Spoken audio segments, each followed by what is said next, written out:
Hello મિત્રો, CCE અને અન્ય દરેક પરીક્ષાઓનું ઇંગ્લિશ ગ્રામર એટલે બેસ્ટ વિકલ્પ અને એકમાત્ર વિકલ્પ એટલે એન્જલ ઇંગ્લિશ એપ્લિકેશન. અત્યારે જ ડાઉનલોડ કરો અને અભ્યાસ કરવાનું શરૂ કરો. અંગ્રેજીનો તમારો પ્રોબ્લેમ હંમેશ માટે દૂર કરો. Hello dear friends, once again welcome to Angel English Academy. મિત્રો, કિશન રાઠોડ આપનું એન્જલ ઇંગ્લિશ એકેડેમીમાં ફરી હાર્દિક સ્વાગત કરું છું. આપણે અત્યારે અભ્યાસ કરી રહ્યા છીએ અગાઉની વિવિધ પરીક્ષાઓના પેપર્સને. એમાં સીસીઈ ખાસ તો જે 2024 લીધી હતી એ પરીક્ષા સીસીઈ. પેન કઈ લેશું? બ્લુઇશ ઉપર વ્યાજો આ વખતે. ઓકે, ચાલો ભાઈ એ લ્યો બ્લુઇશ. 7/4/2024 શિફ્ટ 3 થી 4, 12 માર્કનું ગ્રામર પ્લસ 4 કોમ્પ્રિહેન્શન માંથી 3 આપણે લીધા છે, કારણ કે એન્ટોનિમ સિનોનિમ ના હોય એટલે. હવે આ જે વન વર્ડ છે, પછી જંબલ છે, આડાવડા શબ્દો હોય અથવા તો આડાવડા વાક્યો હોઈ શકે. પાર્ટ્સ લખ્યું છે એટલે શબ્દો હશે. 4 સિનોનિમના પ્રશ્નો છે, 1 એન્ટોનિમ, 2 ટ્રાન્સલેશન, 2 પ્રિપોઝિશન, 1 કાળનો અને 1 આર્ટિકલનો. સોલ્વ કરીએ. નિયમો જ્યાં જ્યાં જે જગ્યાએ આવતા હશે તમને હું સમજાવતો જાઉં છું. વોકેબ છે મિત્રો, એ વોકેબ તમને યુઝફુલ થશે આવનારી પરીક્ષાઓમાં. ગોખવા પડશે, સખત મહેનત કરવી પડશે અને એના વગર કોઈ સફળતા મળી શકતી નથી. ઇન્ક્લુડિંગ મી, બધાને લાગુ પડે છે. પહેલો પ્રશ્ન તમારી સામે આ રહ્યો. હવે જ્યારે તમે વિકલ્પો જોવો છો, OFF, ઓફ, એટ, બિસાઇડ અને ઇન ફ્રન્ટ ઓફ આખો શબ્દ હોય છે. તો પ્રિપોઝિશન જોવો તો સૂચના વાંચવા ન જાઓ, સીધા વાક્યમાં આવો. યુ શુડ નોટ પુટ ખાલી જગ્યા doing something until the very last minute. એટલે કે છેલ્લી મિનિટ સુધી કોઈ કાર્ય કરવાનું છોડવું ન જોઈએ. આપણે મેચ જોઈએ છે, ખબર છે કે હારી જવાના છે, તો આપણે રમવામાં છેલ્લા દડે 6 મારવાનો જુસ્સો જનૂન ટકી રહેવો જોઈએ. અન્ટિલ એટલે છેલ્લા શ્વાસ સુધી. હવે મૂકી દેવું, લીવ, LEAV, છોડી દેવું, ડ્રોપ કરવો, એના માટે ઇંગ્લિશમાં શબ્દ છે PUTOFF, પુટ ઓફ. પ્રયત્નો ટૂંકમાં છોડી દેવા માટે. અને ફિક્સ્ડ પ્રિપોઝિશન છે એટલે એના કોઈ ભાષાંતર કરવા જશો તો સેટ નહીં થાય. એટ એટલે સામે અથવા તો સમય માટે પણ વપરાય, કોઈ સ્થળ માટે પણ વપરાય, સ્થળ માટે. બી સાઈડ એટલે બાજુમાં, લેફ્ટ કે રાઈટ સાઈડ હોય એના માટે વપરાય. ઇન ફ્રન્ટ ઓફ એટલે એની સામે. ઇન ફ્રન્ટ ઓફ એટલે સામે, એટલે કોઈ વ્યક્તિઓ દલીલ કરતા હોય તો મારે તમારી સામે દલીલ ન કરાય એવું નહીં. કોઈ ફિઝિકલ વસ્તુ આમ સામે સામે, અગેન્સ્ટ ના અર્થમાં વપરાય છે. Okay, so here of is the correct answer. Next one. ચાલો. હવે જ્યારે આ રીતે ABCD 4 વિકલ્પો છે અને એને યોગ્ય ક્રમમાં ગોઠવવાના છે, સૂચના વાંચવાની નથી, સીધા આવી જાઓ અહીંયા. Damage to the environment, it is our responsibility to and take preserve biodiversity, take urgent action to prevent further. આમ બહુ સહેલું છે મિત્રો. જો એન્ડ થી વાક્ય નો ચાલુ થાય એમ, અથવા તો આમ સિમ્પલી છે એમ ખબર પડી જાય. ડેમેજ ટુ ને ઇટ ઇઝ અહીંથી શરૂ થાય. It is our responsibility to take urgent action to prevent further damage to the environment and preserve biodiversity. આ રીતે મળી જાય. ઘણા વાક્યો આવા હોય છે, કારણ કે ટુ પછી ડેમેજ, ટુ એન્ડ એટલે કે બી અને સી નો સાથે આવી શકે. બી અને સી થી થોડું જોઈ લેવાનું, પરંતુ સિમ્પલ સેન્ટેન્સ તમને એમ થાય કે સાહેબ અમને તો અઘરા લાગે, બની શકે. But once you do practice practice practice practice practice practice practice practice practice practice, એક સમય એવો આવી જાય કે અમારા કરતા તમે સારું પરફોર્મ કરી શકો, even better than teachers. So it is એટલે બી થી શરૂ કરીને. Okay, it is our responsibility. ચાલો નેક્સ્ટ વન. જોઈએ આખી. Which of the options substitutes the word segment within single quotes. આમ આપેલું છે, તો એના માટે શબ્દ સમૂહ કહેવાય. આમ તો આઈ રિસેન્ટલી મેટ માય સ્કૂલમેટ્સ, મારી સ્કૂલમેટ ને મળ્યો કે મળી. who is a lover of food and finds pleasure in eating and drinking. ટૂંકમાં ખાધોડકો નહીં, વોરેશિયસ નહીં, ખાધોડકો માટે ખાધોડકો કે કી એના માટે વોરેશિયસ શબ્દ વપરાય. પણ એમ નહીં, જેને ખાવા પીવાની વસ્તુમાં આનંદ લે છે, મજા લે છે, એ ટેસ્ટની એને ખબર પડે છે, તો એના માટે ગેસ્ટ્રોનોમ શબ્દ વપરાય. ગેસ્ટ્રોનોમ આનો જાણકાર હોય એવો. બાકીના શબ્દોમાં એક્ઝિયમ એટલે સ્વયં સિદ્ધ, આ અગાઉ આવી ગયેલું છે, સ્વયં સિદ્ધ હોય ને એ સેલ્ફ ડિસિપ્લિન્ડ હોય એવું. અને બ્લિઝાર્ડ એટલે કહી શકાય આપણે રેઇન ફ્લો તો ન કહેવાય પણ સ્નો ફ્લો કહેવાય, સ્નો ફ્લો વરસે. અને સોમેલિયર એટલે જે વાઇન દારૂ અને જે પીરસવા આવે એના માટે દારૂ પીરસનાર, ટૂંકમાં વાઇન પીરસનાર વ્યક્તિ. ઓકે, અને પહેલા આપણે જવાબ લઈ લઈએ. A is the correct answer. Next C. Okay, next 4. Which of the options substitute? Same વસ્તુ છે મિત્રો, આગળનો હતો ત્રીજો ચોથો સેમ પ્રશ્ન છે. Students who work hard in studies and have એવા વિદ્યાર્થીઓ કે જે સખત મહેનત કરે છે, અને હેવ એટલે એનામાં છે શું? A constant effort to achieve something, કંઈક પ્રાપ્ત કરવા માટેનો સતત પ્રયત્ન. સતત પ્રયત્ન, તમારે પણ કંઈક પ્રાપ્ત કરવું છે, સતત પ્રયત્ન, ધીરજ રાખીને મંડાઈ પડ્યા હોય એના માટે શું કહેવાય? એના માટે કહેવાય પરજીવરંશ. PERSEVERANCE, પરજીવરંશ. સતત, એક ધારું, કોન્સ્ટન્ટ, કોન્સ્ટન્ટ ટકી રહેવાનું, ટકી રહેવાનું, અને સતત પ્રયત્ન કરતા રહેવાનું, પરજીવરંશ. એન્ટીપથી એટલે તો એ વિરોધી શબ્દ છે. અવર્જન એટલે ઉલટું સુલટું, એ જે ડાઉટ એટલે શંકા, ટૂંકમાં આ ત્રણેય છે એ એકબીજાના સમાનાર્થી કહી શકાય. પરજીવરંશ. અર્થ કરો જો પાકા મિત્રો. ઓકે, એબીસીડી વાળું ગોઠવવાનું આવ્યું ફરી પાછું. Various languages is that it is the first benefit of mastering or connect with others, easier for someone to communicate. એટલું બધું ટફ નથી આમાં. વાક્ય ચાલુ કરવા માટે કે જેમાં કર્તા અને ક્રિયાપદ આવતું હોય એવું બીથી જે the first benefit of mastering various languages is that વિવિધ ભાષાઓ પર પ્રભુત્વ મેળવવા માટેનો જો પહેલો ફાયદો હોય તો એમ કરીને છે the first benefit of mastering the various એટલે બી પછી એ various language is easier for someone to communicate or connect with others. પછી આવ્યું શું? ડી, પછી આવ્યું સી. તો છે આવો BADC, BADC. હા, that is the correct answer. બીજું તમે એવું જોઈ શકો કે દાખલા તરીકે is that, it is the first, it is or it is easier, આમાંથી કયું સેટ થાય? it is પછી તો it is the first benefit નહીં, it is or એટલે કે એ પછી સી ન આવે. એ પછી સી છે કે નથી? ઠીક છે. માસ્ટરિંગ માસ્ટરિંગ ઇઝીયર, તો માસ્ટરિંગ ઇઝીયર સેટ નો થાય. આવું થોડું નોલેજ હોવું જરૂરી છે વાક્ય રચનાનું. સાવ ગોખણપટ્ટી તો કેમ ચાલશે મિત્રો? નેક્સ્ટ, વી ખાલી જગ્યા પાર્ટી ફોર વીક્સ. આને સાવ ઈઝી વસ્તુ કહેવાય. ફોર વીક્સ અઠવાડિયાઓથી. Plan, has planned, have had planned, have been planning. D is the correct answer. કારણ કે ઘણા લાંબા સમયથી ચાલતી ક્રિયા. જો તમને આવા વાક્યો જોઈને હજુ ખબર ન પડે મિત્રો, તો તમારે પુષ્કળ પ્રેક્ટિસની જરૂર છે, બહુ જાજી બધી પ્રેક્ટિસની જરૂર છે.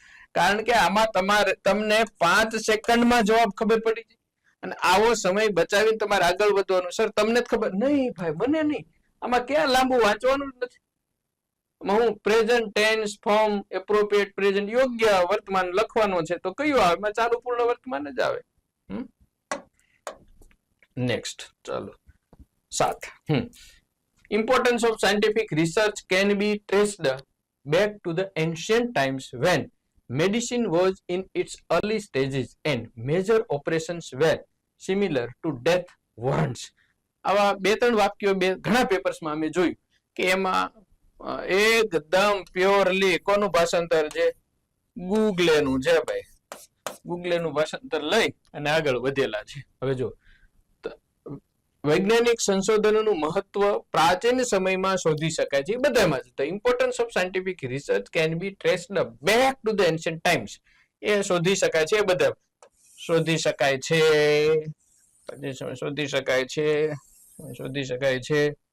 શોધી શકાય છે બધે. હવે વેન નો મતલબ છે મિત્રો, વેન મતલબ બહુ સરળ હોય છે. ક્યારેક ક્યાં ગયું વેન? જ્યારે, ત્યારે, ત્યારે. તો જ્યારે દવા તેના પ્રારંભિક તબક્કામાં હતી અને તો જ્યારે સાથે તો નો આવે, જ્યારે ત્યારે આવે એટલે મારો ચોકડી જેવા. જ્યારે દવા તેના બીજા તબક્કામાં, તો બીજા તબક્કામાં નો આવે. પ્રારંભિક એટલે પહેલામાં. જ્યારે દવા તેના છેલ્લા તબક્કામાં નો આવે. પહેલા તો D is the correct answer. મળી ગયો. અને એ જ હોય. જ્યારે દવા તેના પ્રારંભિક તબક્કામાં હતી અને મોટા ઓપરેશનો મૃત્યુ વોરંટ જેવા જ હતા. તો બી માં શું છે? બીજા તબક્કામાં એટલે એ ખોટું. અહીંયા સી માં છેલ્લા તબક્કામાં એટલે એ ખોટું. આમાં આ તો પેલામાં આમાં તો છે અને આમાં જ્યારે છે. લાંબુ વાંચવાની જરૂર નથી. આવું જયારે તમને લોંગ પ્રશ્નો પૂછશે ને તો એકાદો શબ્દ જ આડાવડો હશે, એ ગોતી લેવાનો. ઓકે. આર્ટિકલ ની ખાલી જગ્યા છે, લાંબુ નહીં વાંચવાનું, સીધું અહીંયા જવાનું. The potential for networking is use when attending ખાલી જગ્યા ઇવેન્ટ ઓર મીટિંગ. તો ઇવેન્ટ અને મીટિંગ એ ગમે તે કોઈ પણ ઇવેન્ટ હોઈ શકે, કોઈ પણ મીટિંગ હોઈ શકે. N event or meeting. જો તમારે ઓનલાઈન આ બધું આઈટી ફિલ્ડના કામ કરવા છે તો એકલા બેસીને કરવાને બદલે તમે કોઈકની સાથે કનેક્ટ થાવ ઇવેન્ટમાં કે મીટિંગમાં વગેરે. સાવ આ પેપરમાં એટલું બધું ટફ નથી. સિનોનિમ પૂછો છે. 9મો પ્રશ્ન, select the most appropriate synonym. Okay. આખું શા માટે વાંચીને? હું વાંચી શકું અત્યારે. તમારે આવી સિસ્ટમથી ટેવાઈ જવાનું છે. સિનોનિમ. ઓકે. અટકી જાઓ, સીધા આવી જાઓ. ઓબ્લિવિયસ આવી ગયું છે. ઓબ્લિવિયન નામનું તો મૂવી છે. ભૂલકણું હોય ને એને કહેવાય, જે ભૂલી જતું હોય એવું. તો અનઅવેર એટલે અજાણ. કોન્શિયસ એટલે સજાગ, જાગતું હોય. માઇન્ડફુલ એટલે બુદ્ધિથી વિચારવા વાળું, બૌદ્ધિક કહી શકાય એને, થોડુંક બૌદ્ધિક ટાઈપનું હોય એવું. એક્વેન્ટેડ એટલે પરિચિત હોય એવું. પરિચિત. તો સિનોનિમ કયું આવે? ભૂલકણું હોય એવું. અજાણ. અનઅવેર જ હોય ને. કોન્શિયસ નહીં, માઇન્ડફુલ નહીં, અનઅવેર. સિમ્પલ છે. વિરોધી વધતો બાકીનામાંથી કોઈ આવી શકતા. ચાલો નેક્સ્ટ શું છે? Select the most appropriate synonym. Okay. આવી જાઓ અહીંયા. કન્ટેમ્પ્ટ. કન્ટેમ્પ્ટ ઘણાને એકબીજા પ્રત્યે કન્ટેમ્પ્ટ જેવી ભાવના હોય. કન્ટેમ્પ્ટ એટલે શું કહેવાય? ધૃણા, હેટ્રેડ ટાઈપની હોય. હેટ્રેડની ભાવના હોય એવી. હવે એડમિરેશન એટલે પ્રશંસા, વખાણ. હેટ્રેડ આવી ગયો ઓલરેડી. એડોરેશન, રિસ્પેક્ટ, એ પણ બંને પોઝિટિવ અર્થમાં છે. પોઝિટિવ અર્થમાં છે એ. એડોરેશન, શણગાર વગેરે. એડોર એટલે શણગારવું, એડોરેશન એટલે શણગાર. રિસ્પેક્ટ એટલે સન્માન, ઓનર વગેરે. ચાલો નેક્સ્ટ. હેટ્રેડ. ઓકે. આવેલું છે 66 જેનું મળે ના લખ્યા છે. ફરી પાછું તમારી સામે પ્રિપોઝિશન ની ખાલી જગ્યા છે તો આખું વાંચવાની જરૂર નથી. આટલું જ. શી સ્પીલ્ડ. હવે જો છે ને મિત્રો, સ્પીલ એનું SPILLED થાય છે અને સ્પીલ્ટ બંને થાય છે. ભૂતકૃદંતના રૂપો. એવી જ રીતે સ્પેલ એટલે સ્પેલિંગ લખવો, એને કહેવાય સ્પેલ. એનું ભૂતકાળનું રૂપ સ્પેલ્ડ પણ થાય છે અને સ્પેલ્ટ પણ થાય છે. એટલે બંને સાચા છે. આવું પૂછાય તોની વાત છે. શી સ્પીલ્ડ ધ સૂપ એટલે સૂપ ઢોળી નાખ્યું. ખાલી જગ્યા ધ ક્લીન ફ્લોર. ફ્લોર એટલે આ તળિયું જે નીચેનો ભાગ છે એ. તો એને ઉપર ઢોળી નાખ્યા. ઓકે, હમણાં બેટરી બધું ખતમ થઈ જાય, લાઇટ થોડી પેલી રહી ગઈ, કઈ વાંધો નહીં. તો ક્યાં હોય? ઇન હોય, ઓન હોય, એટ હોય, બાય હોય, સપાટીને અડીને હોય ત્યારે હંમેશા ઓન જ વપરાય. આ તમને સમજાવવા માટે છે. બાકી તમને ફટાફટ આવા જવાબો તો તમને આમ યુદ્ધના ધોરણે અને ઝડપથી આવડવા જોઈએ. મુંબઈમાં હું પથારી વેસ હતો. વાક્યનું સાચું અંગ્રેજી ભાષાંતર શોધો. સાચું ભાષાંતર તો એકય નથી આમાં, પણ ભાવાનુવાદ હોય છે. તો તમે એમ કહો કે હું પથારીમાં છું, તો I am laid up in a bed. Article હોય કે ન હોય, doesn't matter. I am laid up in a bed એટલે હું પથારી વસ છું. આ એક ફ્રેઝ છે. તો હતો તો એમની જગ્યાએ એવો જ આવે. આઈ was laid up in bed. અને મુંબઈ, તો મુંબઈ ખાતે એટલે એટ બોમ્બે. એટ બોમ્બે વાળા ત્રણેય સાચા છે, પરંતુ આગળ ના જુઓ. આઈ laid up નહીં, I was laid up, up નથી, એટલે તો D is the correct answer. ફ્રીજ અમુકના પુષ્કળ મહેનત પ્રેક્ટિસની જરૂર છે મિત્રો. આ બધી વસ્તુઓમાં રોજે રોજ કરતા રહેવાનું. ચાલો 13, 14 ને 15 છેલ્લા 3 પ્રશ્નો છે એ સમાનાર્થી વિરોધીના પણ કોમ્પ્રિહેન્શનના છે. આમાં મેં બીજી કોઈ આડીઅવળી વાત જ નથી કરી, સીધા to the point. Okay, select the most appropriate synonym. મારા વિડીયોની અંદર બીજું બધું બહુ હસી મજાક ને વગેરે ને બહુ ઓછું હશે, ટુ ધી પોઈન્ટ ભણવા વાળું હશે બધું. એક્યુરસી એટલે ચોકસાઈ. ચોકસાઈ, તો ચોકસાઈ માટે એમ્બિગ્યુઇટી મિત્રો, જ્યાં એમ્બી શબ્દ આવે ને એ દ્વિઅર્થમાં થાય. દ્વિઅર્થી, અને દ્વિઅર્થી હોય એટલે એ મુશ્કેલી સમજે, આ કે પેલું. એટલે એમ્બિગ્યુઇટી એટલે પ્રિસિઝન. પ્રેસિઝન એટલે આમ એકદમ ટૂંકું, ટુ ધી પોઈન્ટ, એકદમ. ઓબ્સ્ક્યુરિટી, વેગનેસ એ બધાનો મતલબ થાય છે અસ્પષ્ટ. બધાનો મતલબ શું થાય? અસ્પષ્ટ, ન સમજાય તેવું. તો એમ્બિગ્યુઇટી, ઓબ્સ્ક્યુરિટી, વેગનેસ બધાનો અર્થ એટલે એ, સી અને ડી નો આવો મીનિંગ થશે. તો એક્યુરેસી મીન્સ પ્રેસિઝન. ચાલો નેક્સ્ટ. અર્થ આવડે એટલે આવડે, બીજું તો ડિસ્પેન્સ. ડિસ્પેન્સ એટલે બધાની વચ્ચે આમ વહેંચી દેવું. ડિસ્પેન્સ નો મતલબ શું થાય? એ સિનોનિમ છે. વહેંચી દેવું, વેચી નહીં, વહેંચી દેવું. વહેંચી દેવું, વહેંચી દેવું માટે ડિક્લાઇન એટલે ના પાડવી, સે નો, સે નો. ડિસ્ટ્રીબ્યુટ વહેંચણી કરી દેવી. વિથહોલ્ડ એટલે સ્ટોપ, અટકાવી રાખવું. વિથહોલ્ડ અથવા તો પોસ્ટપોન, પોસ્ટપોન થોડા સમય માટે. રિજેક્ટ એટલે પણ સે નો, ના પાડી દેવી વગેરે. So correct answer is distribute. Clear? 15મો અને છેલ્લો પ્રશ્ન. Select the most appropriate antonym. Antonym છે મિત્રો વિરોધી. શેનું? નેસેસરી. નેસેસરી એટલે જરૂરી, તો બિનજરૂરી લેવું પડે આમાં. જરૂરી. તો અર્જન્ટ એટલે તાત્કાલિક. તાત્કાલિક એ જરૂરી જ થયું કહેવાય. કમ્પલસરી એટલે ફરજિયાત, એ જરૂરી થયું. રિક્વિઝિટ એટલે પણ મિત્રો જરૂરી થાય. તો આ એ, બી, સી ત્રણેય ના સમાનાર્થી. ઇલેક્ટિવ મતલબ ચૂંટીને, એ જરૂરી ન થયું. ઇલેક્ટિવ પસંદ કરીને, યોગ્ય અયોગ્ય હોઈ શકે. So that is the correct answer. એ જ થાય ને. ઓકે, ક્યાંક આવેલું છે, ક્યાં છે? ઓપોઝિટ પૂછ્યું. જરૂરી, સાચક, એડિશનલ, નેસેસરી, સપ્લિમેન્ટરી, કોલેટરલ, ક્યાંક ને ક્યાંક હોય છે. ઠીક છે, ચાલો. સો ધીસ ઇઝ, આ હતું મિત્રો પેપર સોલ્યુશન. કઈ સિરીઝનું? સીસીઈ ની 7/4/2024 શિફ્ટ 3 થી 4 નું. થોડું સ્પીડ થી લીધું, તૂટી પોઈન્ટ ચાલ્યું. આજની સતત સવારથી સિરીઝ ચાલી રહી છે. અત્યારે 6 વાગવા જેવા થયા છે. નોન સ્ટોપ ચાલુ છે. લગભગ આ 5મો 6ઠ્ઠો યુનિટ હું શૂટ કરી રહ્યો છું એકલો મારા આ સ્ટુડિયો. તમે મહેનત કરતા રહેશો મારી સાથે. મળીએ નેક્સ્ટ વિડીયોમાં. Thanks. Have a good day. જય હિન્દ, જય ભારત મિત્રો.